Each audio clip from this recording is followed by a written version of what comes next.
saying that I myself is a product or are the product of the books that I have read, and this allows us to grow and even leave a legacy for our kids.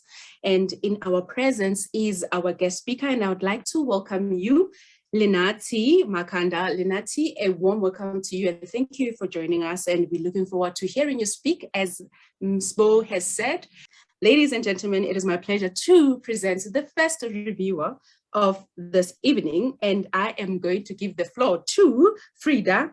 It's Frida Kutumela Sibo. I think you spelled my name incorrectly, but it's fine. I'm not sure if you guys can see me. I'm in the dark, no power, story of my life. If it's not water, it's power. But anyway, like Mbali has said, we are who we are because of the books we read. Books have raised me from a very young age. So my book for tonight is The Essentialism by Craig McQueen. This book has put me on another level. I'm telling you, I would advise everybody to get it.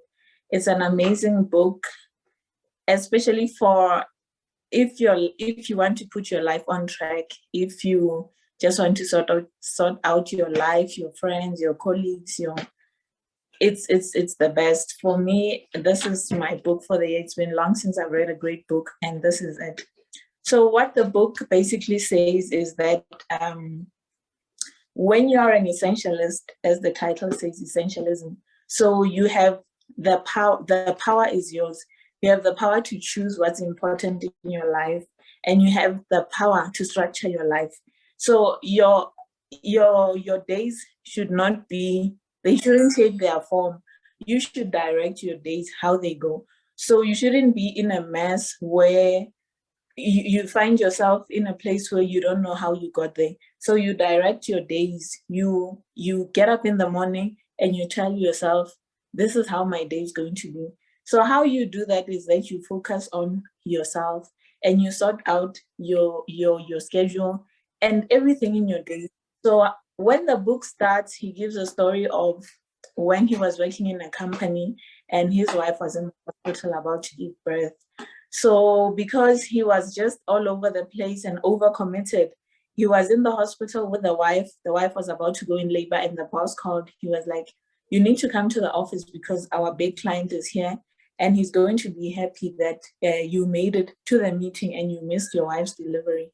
And he went to the meeting, and as usual, the meeting didn't produce anything. And he was so sad that he missed his daughter's birth because he had to run to work. That's when he decided to restructure his life.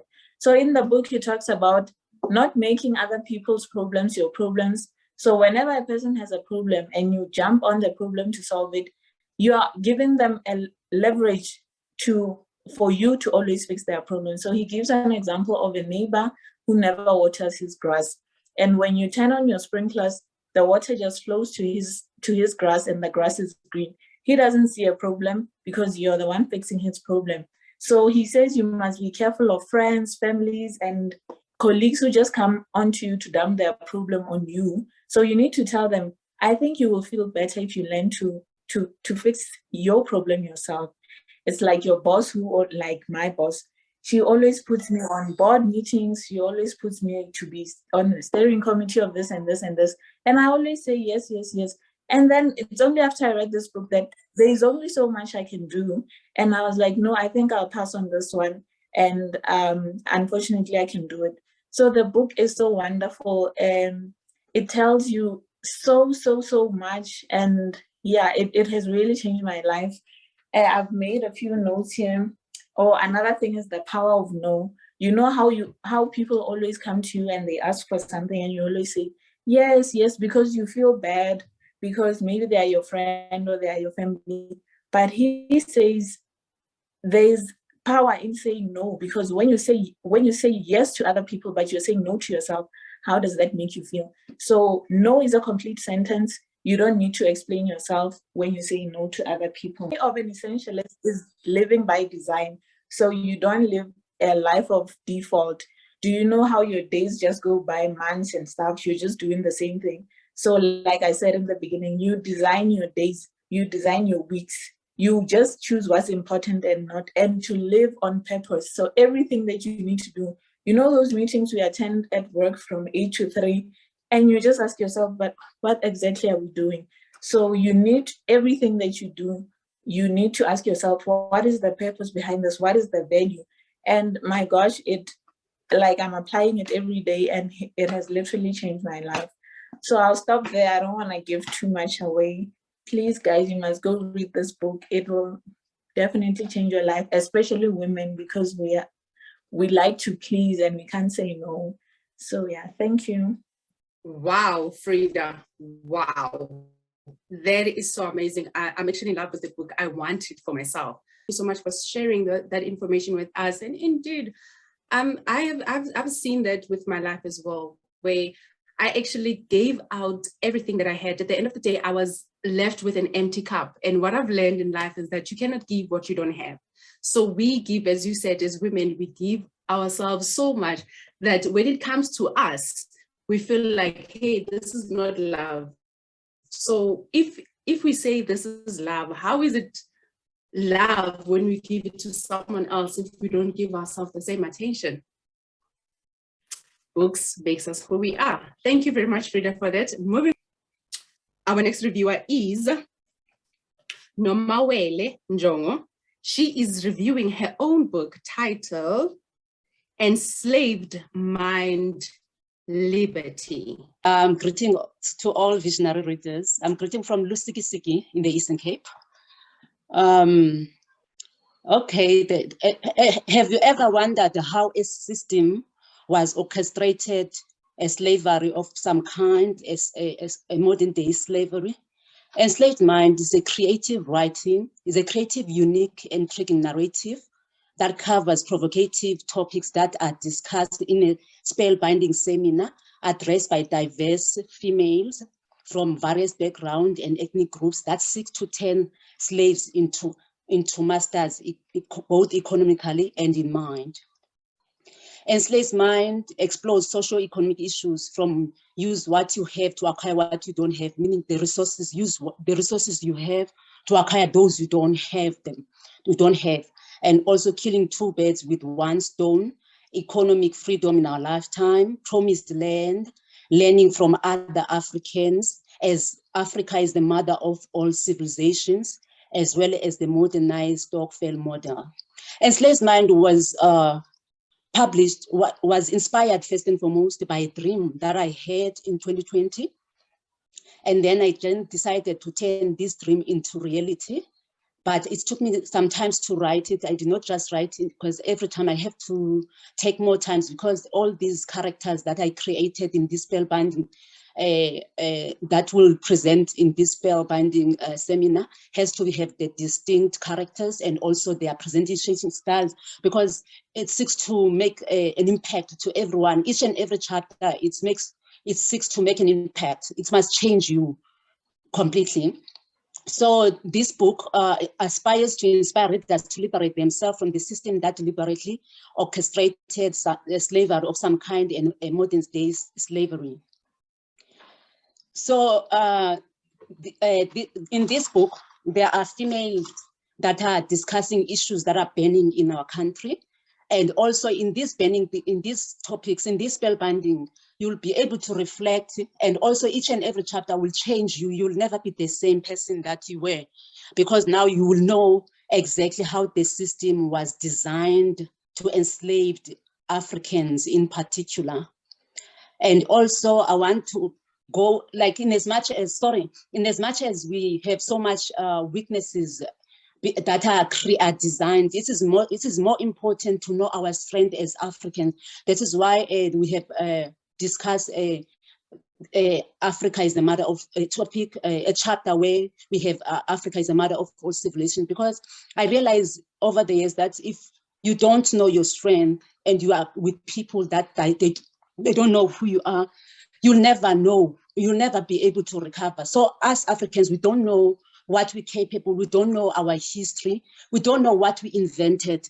So as soon as we know what we invented, we'll be able to overcome our slavery mind so that we become better. So this is why I wrote this book. I want us to change the perceptions or even the slavery, because in as much as in South Africa, we got the freedom in 1994, that freedom, I feel like it was just a hallucination, because we never really truly overcome. We've never truly got the freedom, because the freedom begins in the mind and economically. A freedom without economy is nothing at all. So enslaved mind is recommended to be read by all Africans who want to be liberated both economically and in mind. It's only available at Kwazitina Publishers from me directly. Anyone who wants to read it will get from Kwazitina. Our email address is info@kwazitina.co.za, and also in our website, and also directly, you can call us directly from 079-306-1668. I thank you. To reading that, sure. I'm now banking on those books. Thank you very much for that review. Moving right along to our next book reviewer is Wendy Mashilwane. She is reviewing Women Evolve by Sarah Jakes. The book that I'm reviewing this evening is by Sarah Jakes Roberts, and the title is Women Evolve. You will see the main subheading of the title is Break Up with Your Fears and Revolutionize Your Life. So this book, ladies and gentlemen, I think it's, I've read a lot of books before, but I think this is also one of the books that really challenges, your perspective and the way you look at things. And in this book, it's centered along the story or the character in the Bible of Eve, who was the first woman on earth. And I just want to read just a few lines from the first page, and I will also read a few lines from the back page, so you can just see the essence of what this book is about. But her introduction into this book says, 3 years ago, I fell deeply in love with Eve. Yes, the Garden of Eden Eve, the woman who basically ruined God's plan for humanity over a piece of fruit. I know what you're thinking. Fall in love with Eve? How is that even possible? The woman most popular, known for being the gateway of sin, debauchery, cramps, bloating, labor pain, dysfunctional relationships, insecurities, depression, disease, stretch marks, acne. Yes, that's the one. So just by that opening, she's already making you question what you think and how you view Eve. Because the purpose of this book is actually going back to us doing work in ourselves, questioning, who am I? Why am I on this earth? Because when Eve was put on this earth, it seems like everything went wrong, with, based on what she did, eating the fruit of the tree. But she's actually trying to show us in the book that, we all make mistakes as people. And sometimes when you feel like you've done something wrong and you've reached the end of your purpose, she's saying it's not true. You need to take a step back, sit back, and actually reevaluate.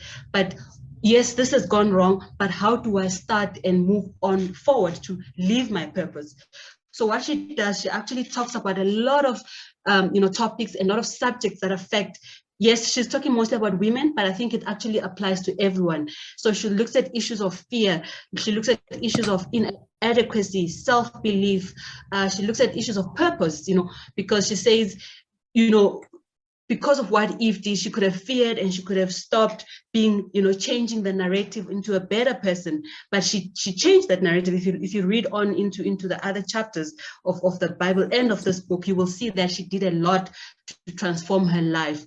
So basically what she's trying to say is, as women, and as I said, anybody else, not just women, you need to sit and question where, the issues that you have come from.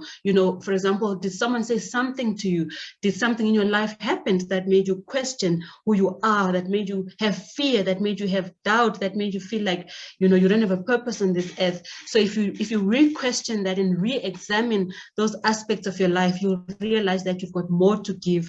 There's a lot that we can offer, you can offer the world. And I think she's sort of helping us as people, as women, to get out of the comfort zone of feeling inferior.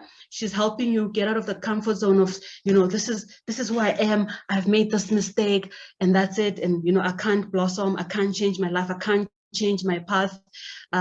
You know, and she really helps you to do some introspection. She even has in all the chapters a part that she calls working it out. I just want to say, yes, working it out, where she actually, after each chapter, she'll ask you a series of questions about the topic that she spoke about, and she'll force you to sit and to think about, you know, that topic, and ask yourself questions and give examples and really do some deep introspection. So I really recommend this book for anyone that wants to, you know, awaken their potential, that wants to break up with their fear of, you know, starting something new. And then just to close, it's got about 11 chapters, so it's not a very long book. It's very filled with wisdom. And then just the last part of this book, I just want to read again. Basically, she says, you are a beautiful combination of sweet and sour. You are spicy and savory. You are Mary and Eve. And then she goes on to say, you are the answer to the earth's prayers and the greatest hope I have. You make me proud to be in the skin that I am. And then she goes on to say, you were created to thrive everywhere God calls you, calls your feet to tread. It's okay for you to run. Run without fear, my friend. And then my final prayer is that you would see that you were born to bring light to the darkness, a revolution of faith to the next generation, and a smile in the world. And when the fear tries to creep in and the anxiety fights to find a way in, when the hope of this book feels more distant than near, remember these two words, but read them as a command. Woman, evolve. Now, go and change the world. So, woman, evolve, go and change the world. That's the main message in this book. Thank you, MC, and everyone. Oh, yes. Now, women, evolve and go and change the world. Hey, if you don't let your past rest, it will never let you leave. Moving right along to our next reviewer. Thank you so much, Wendy, for that review. Moving right along to our next reviewer is Asanda Koboga. Asanda Koboga. She is reviewing What Happened to You by Oprah Winfrey. Yes, What Happened to You by Oprah Winfrey. That is Asanda Koboga. Asanda, I love your smile. Take it over. Good evening, everyone. Thank you so much, Bali. I am Asanda Koboga, currently in Cape Town, and I'll be reviewing What Happened to You by Oprah Winfrey and Dr. Perry. The book is psychology-based, and it is written in a conversational manner between the two authors, which is what I like about the books. Even though the book addresses such heavy topics such as trauma, healing, and resilience, but because it's written in a conversational manner, it allows you to move into a softer space and not stay into the heaviness of the topics. The book contains 10 chapters, but I will not bore you with the list. I will leave it up to you and read the book. The book tackles trauma experiences, which is what they both the authors encountered during their career paths.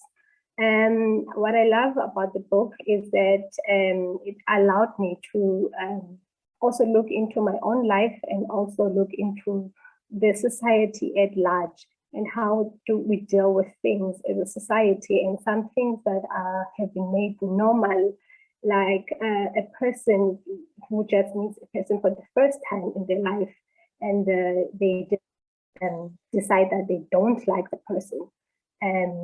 KwisiXhosa abantu baye bathi andimpiwanga ubani, which is like I just don't like the person, but which is really surprising, because you just think the person for the first time. And so what I took from the book is that the person is not actually liking the person, but they are linking the person with the past experience they've had, which hurt them in the past. So they associate that particular person with the experience they had. So which also helped me also deal with other people as well when I encounter such experiences where the things is not actually directed to me, but it is that person's worldview of things. So it is not something I would hear. The person will need to acknowledge and hear by themselves. So the book, I'd say I'd recommend to a lot of people, adults, and I think it would also help the teenagers as well, as I feel teenagers can actually be very hurtful to other teenagers. So I think this would be a guided reading for them. I think it would fit in well in their life orientation curriculum as they deal with such issues as peer pressure and all of that. So yes, the book is available on ebook as well as a hard copy. I'm currently reading it in ebook, and it is quite an easy read. Thank you so much. Hope to see you soon. I think there's just something that we are not looking at in terms of the traumas that we experience. And one time I was listening to like a very happy couple that has been married for a long time, explaining that if you don't deal with your childhood traumas, your romantic relationship is going to reveal those things. And I believe that most marriages, or relationship for that matter, business partnership, they break not because of the current problems that we're experiencing, but because most of the time is that you get triggered, but because you never lived beyond the event. So the trigger actually takes you back to that event, and then it starts messing up with your relationship. So thank you so much to everyone who have reviewed the books. It's been awesome. I enjoyed. Thank you for the lessons and for just giving us the heads up that, hey guys, you're missing out. Like, you guys are just showing off, I must say. But yes, moving right along to our guest speaker. That is all, people, just to say that is all from our reviewers. We are going to give the stage to our guest speaker, who is Lenathi Makhanda. Lenathi, she is the author of When No One Is Watching. Lenathi, I don't want to tell you what happens when no one is watching in my life. I don't want to tell you, because you're in a very different eye. So I'm going to hand over the stage to you, Lenathi, and say to you, take it over, and we're looking forward to hearing and learning with you. Thank you. Hi, Mbali. Thank you so much. I'm excited to be here today. Thank you to everyone who shared reviews. I actually got excited. The first person who shared a review, basically, they're from Lusikisiki. I'm actually from the Eastern Cape, so shout out. So I'm basically the author of this little cute book. It's a book of poems. And I like to describe this book as kind of an introspection into shadow work and talking about the things that are uncomfortable to talk about. A lot of people who read the book have felt very, very uneasy. And that's because it's very direct in the message that it puts out. I wanted to put out something that spoke a lot about escapism. I think a lot of us tend to run away from certain feelings that are uncomfortable. What I'm going to do is I'm going to allow the last speaker to take the question, and then I'm going to go in that order. So I'm going to go from from the last to the first speaker. I'm going to allow Asanda. Asanda, please unmute yourself and be ready to answer the question from the floor. Anyone who's got a question, please raise your hand. And yes, if there's two people, we'll allow. If you are the only one, sure. Mr. Sibu. Yes, Sibu, go ahead, sir. Okay. Thank you so much, Madam MC, and thanks to you, Asanda Goboka, for that great review. It was short and sweet.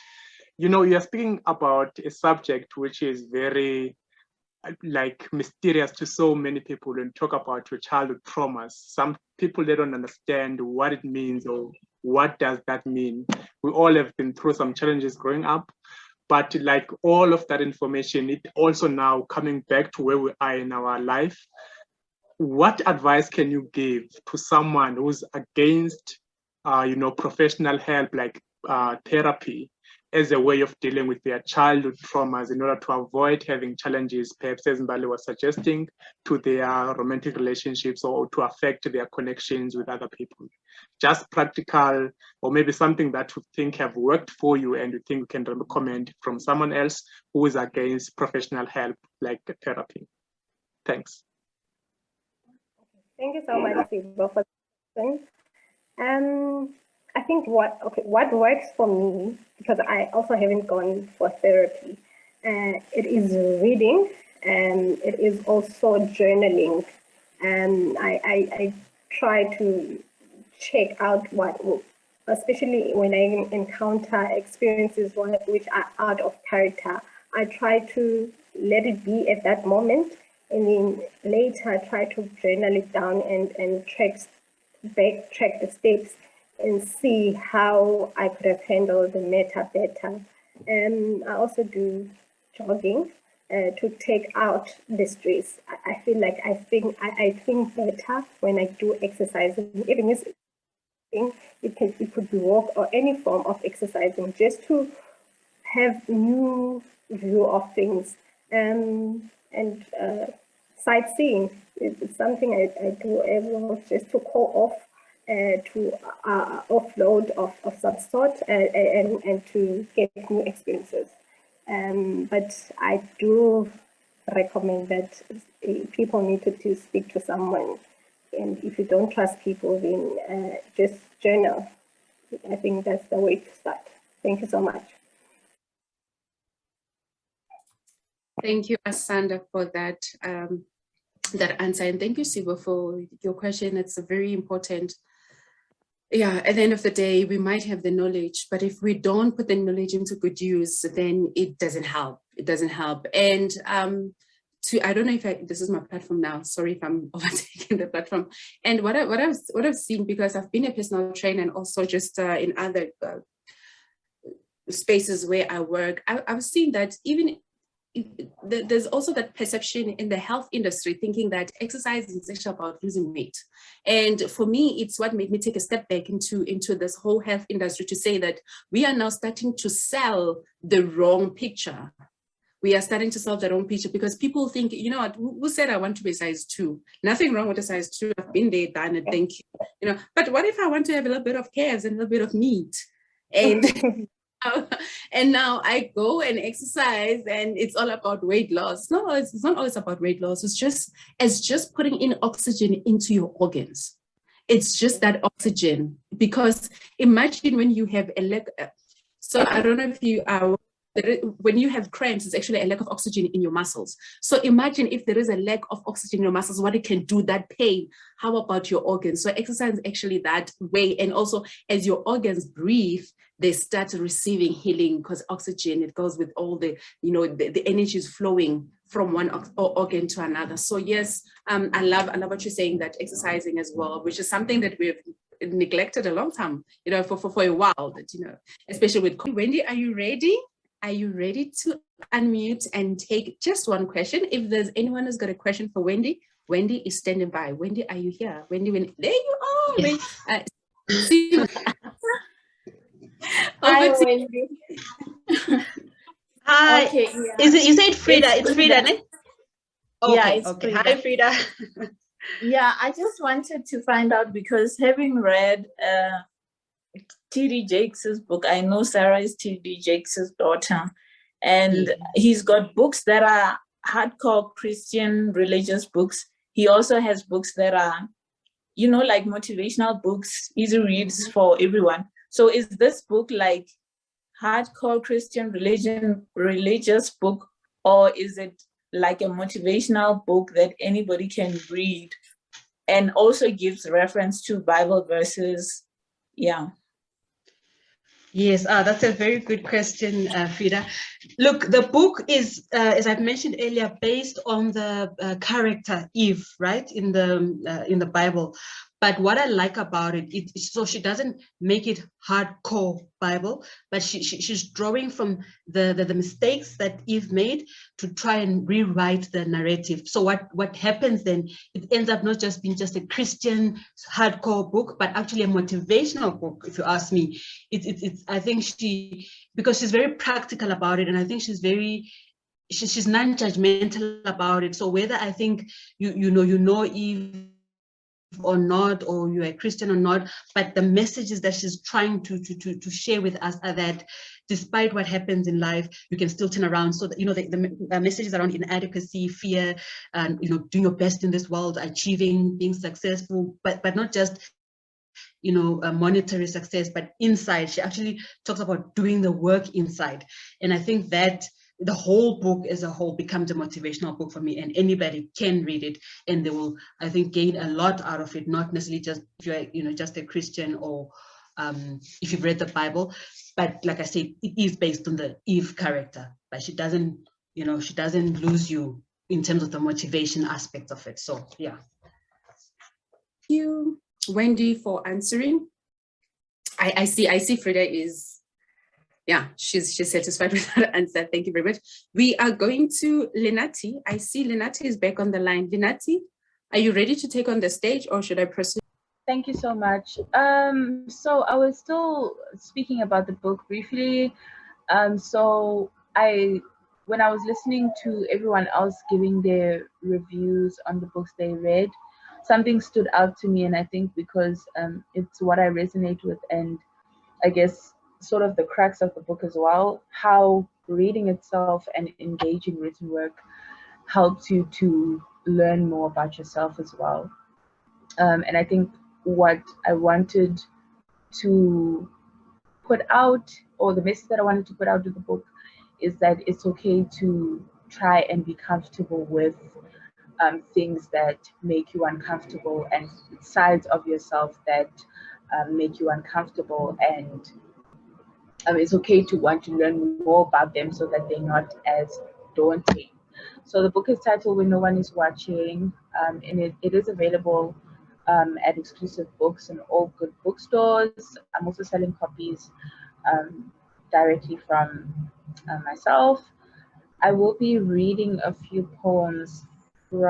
short poems from the book, let's say 1 or 2, so I can be able to speak about them. Okay, this one reads, "You have taken your own 2 hands, mended and molded what was once broken. You are the God in your story, weaving your own redemption, weaving your own healing, weaving your own healing." I think this one is pretty straightforward, but like I said, I wanted to put up work that was very personal in how we learn about our own healing and our own trauma and how we reflect. So this particular poem is just to celebrate just that, the courage that that we have, or that we want to have, with going about our healing and our trauma and knowing more about ourselves. The book is divided into 4 chapters, and I think the last chapter is more celebratory of moving forward. So the progression of the book deals with kind of reflecting in the first chapter, looking back on love, and then you go into the second chapter and you kind of experience what it feels like to lose love and other loss. And as we move towards the end of the book, we kind of move towards a light at the end of the tunnel kind of narrative. So this poem that I just read is from the last chapter, looking forward and trying to heal and trying to take now everything that you've learned about yourself and move forward with it. I will read one last poem, which I feel is kind of relevant to the times that we're living in now. I think a lot of us are going through quite, a lot of things, and sometimes you can't really tell what the next person is going through just off the bat or just by looking at them. So I think this poem is very relevant to Also everything that's been happening on social media as well. Yeah. It reads, watch out for the half-dead souls, ever so dolled up, the life of the party, the comedians, the motormouths, the counselors, the lovers, the givers. Watch out for them. And when you find them, congratulate them. They are blindly teaching themselves to fight, and they're winning. Thank you, Vali. Are you still there? Yes, I'm still here. Thank you, Linati, and thank you for doing that despite the challenges with technology. Yes. And thank you for I know, hey, the world we're living in now, hey, what we rely so much on. I can relate. Ladies and gentlemen, the floor is open for you to ask questions to Linati. And Linati, please stay unmuted so that you can be able to take the questions. The floor is open. You are more than welcome to raise your hand and have a conversation with Linati. And Frida is our first person. Frida, you can go. Thanks, Mbali. Thanks, Linati. I just want to find out what inspired you to write the book. Thank you so much for that question, Frida. Honestly, just off the top of my head, my own experiences with wanting to be more open about my feelings and wanting to be comfortable with the uncomfortable. So I think that was definitely a vehicle for writing the book. I was a person that like bottled up their feelings and didn't really know how to show up for myself in that sense. So yeah, I could say everything around the book and even the work that I do now and that I write now, that is the basis of the work, wanting to know more about myself and wanting to feel more, because I think the more that you unpack about yourself, the more that you feel. So yeah, I don't know if I answered your question correctly. Yes, you have. Thank you. And I know doing work on yourself it's the best gift anybody can give themselves. So yeah, looking forward to reading your book. Thank you so much. Thank you, Frida, for the question and Lenati for answering. Let's go to Penny. Penny Pagati. Penny, you are, yes.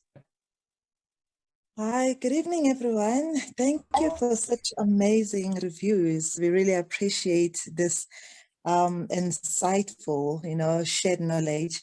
I just want to ask Sister Linati, from what she has mentioned, that the book is a poetic book, or it's a book of poet. Can you just take me through that? As an aspiring writer, so I find myself doing a whole lot of poems and just writing poets and quotes and everything. Does she document the book in terms of like part, each chapter, or it's how did she do it? If she just give me an highlight on how it's done, and I also look forward to go and find the book as well. Thank you so much, Penny. So the story with putting together the book, I think that, I don't know if that's a question, but the story with putting together the book was, I actually had, interestingly enough, before getting published, I did not post any of my work. And quite a lot of people around me didn't even know that I write. So the story around it was that I realized that, okay, I have all this work that I've written, but if I'm taking like a step back and kind of scanning through the work as a whole, the different pieces carry more or less the same themes. So I started to look into that, and I started to kind of pull from that work and see what exactly I was trying to say with the different pieces, but also as a collective, what I was trying to say as the collective of the poems. So yeah, and then from there, I did add quite a number of pieces as the book itself and the concept took shape, and the more I started to resonate with finding my voice in terms of now working on a whole project. And yeah, so that was basically how it came about. I get a lot of questions about my writing process. I don't really think I have one. I think if I can describe myself as a writer, I think I'm a very intuitive writer. I don't really make time to like sit and write. Like I don't really force myself to write. I kind of go with the flow, if I can put it like that. And I guess that's also true to myself as an artist and my work, because I genuinely believe in not really forcing things. So I basically take the work as it comes. So if I'm feeling a certain way or a certain kind of work finds me at that particular point in time, I will definitely give it life and pay attention to it as I receive it. But yeah, overall, I wouldn't say I have like a steadfast writing process. Yeah.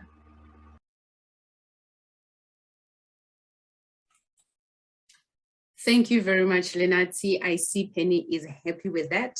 And thank you for your time. Okay, thank you for your time, Lenati. And yes, we look forward. Are you saying something? No, thank you so much, Bali. Thank you to everyone that is here today. Thank you also for the opportunity to speak today. I am on social media with other what I call medicine now, my pieces of writing. If you want to engage me, I'm there. You can find my work there as well. I am also on Twitter if you want to reach out and speak more about the work, speak more about the book. And thank you so much. Thank you very much, Lenati. Please drop your details on the box below. I hope you can do that for us. Please drop your details so that we can be able to interact with you, especially on those platforms that are able us to reach out to you. I see now the time is 10:58 on my side, and I just want to ask if everyone is happy. Does everyone have one more question, if we are allowed, or should we carry on? And to thanking our reviewers, and thank you for Nati for blessing us with your presence. Thank you to everyone for making the time to review the books, and thank you for your information and for your knowledge, sharing your knowledge with us. It has been a great honor to be your MC tonight. Yes, my first time, and I'm loving this. Definitely coming back to review a book. Hopefully I'm going to be as good as everyone, because you guys are making me nervous. And thank you for the invite to Mr. Sibo there, who has invited me to be the MC here. And yes, let us grow and let us keep reading. From my heart to yours, have a wonderful night. And I call this meeting adjourned, and I take it back to Giseni. All right, thank you so much, Madam MC, for running the program so wonderfully. I appreciate you for making the time to avail yourself for this task. And of course, everyone else who has availed themselves to review a book, and for everyone for attending. Without you guys, this meeting wouldn't be possible. But just to remind everyone about the purpose of the book club. So we always meet, in these particular meetings every last Sunday of the month to review different books of our own choice. But, I think the whole purpose behind the book club is just to help each other to read better and more books. And I know we might know what to read, but how to read is a different story. So our purpose is to help each other to read, how to read better, by giving each other tips and tricks on how to, to get more information out of the books we're reading. And the most important thing, we also have a mission and the vision as the book club. The mission now is to ensure that each and every home in the African continent, even abroad, to have a bookshelf. And that will help us now to promote the reading culture, which we're trying to do as Africans, because we're still lagging behind in that, in that end. So that's our purpose. So if we try by all means to support each other with the books that we're writing, asking questions on how to write, I see there are some of the questions were relating to that, but most importantly, we're all about reading and also assisting each other to read better. So the more books we have, the better we'll be encouraged to read more. So take it one step at a time. If you don't have a bookshelf in your house, just maybe try and have that aim of buying one book, and over a long period of time, maybe by the end of the day, if you discipline yourself or you start that habit of buying books, then the habit of reading now becomes second hand. So we have actually reached the end of our time. I've taken more time. I was intending to say all these things.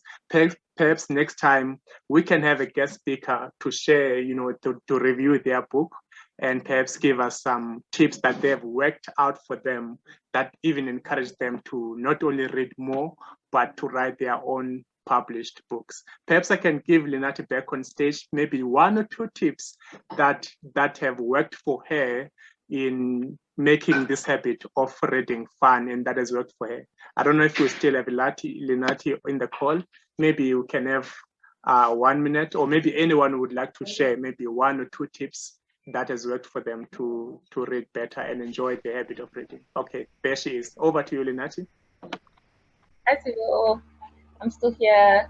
I think for me, what I've realized is that reading and like engaging written work is not one-dimensional. I think previously maybe people would say, no, I'm an avid reader by virtue of buying physical copies, and making time to like read the physical copies and be done with the copy. But I think if there's anything that I can say towards that is you can literally formulate your own relationship with reading and becoming an avid reader. And this can look any kind of way that it can look. You can read short form, you can go even on Facebook. I know people used to read short stories on Facebook, on Instagram, anyway, newsletters. It really doesn't have to look like one thing. So I guess I'm saying that also because sometimes I think we pressure ourselves when things don't look a certain way. Like if I can look at the next person, oh no, they've read like 3 physical books now in the space of a month, and feel like, oh, okay, no, I'm not reading enough.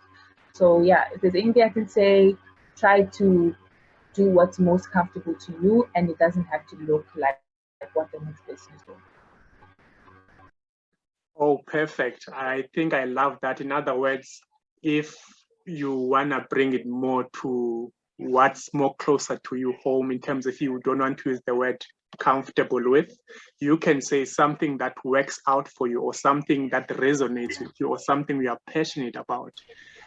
Other people, they say, oh, I don't like reading, and I prefer to learn in different forms, maybe through programs on television or YouTube. But there's a quote that I was also reminded, as Lenathi was sharing, by the author of the Harry Potter book series, that says, if you don't like reading, then you haven't found the right book yet. So that means you must keep on trying to read, because I think one of the best ways, even is rated higher than the rest of other ways of learning, that is reading, because you tend to read at your own pace and to even take time to muse and, to try and understand what is being said in the book. So the central line is that never give up. Just be patient with yourself with the act of reading. It takes a lot of time. It's not as easy as just watching a television or a documentary, which is teaching about something. So the more you're patient with yourself, try and take your time, and even ask for other people, how did they get into the habit of reading? Like any other habit, to get into it, you must be patient and try and, discipline yourself to get into it. So it takes time, but the most important thing, as I said, is patient, and also trying to get to a stage whereby you'll enjoy the act of reading. If you haven't found the right book yet, keep searching. Eventually you'll find it. Otherwise, our time is up, ladies and gentlemen. Thank you once again to all the role players, the guest speaker for, with your time, Lenathi, and our MC for running the program so well, and all the role players like the other reviewers and everyone else who attended. I think I will just act as the role of the program, like Sergeant at Arms in our terms at Toastmasters. I will end the meeting here for now, and thank you once again to all of you for making this meeting a success. Until we meet again, hopefully we'll see you, all of you, in the last Sunday in the next month, which is March. And yeah, that's the time. We're meeting at the same time, same place, Zoom from 6 to 7. Thank you once again. Let's have a lovely evening and hope you'll enjoy the rest of the week. And until next time we meet. Bye-bye, ladies and gentlemen.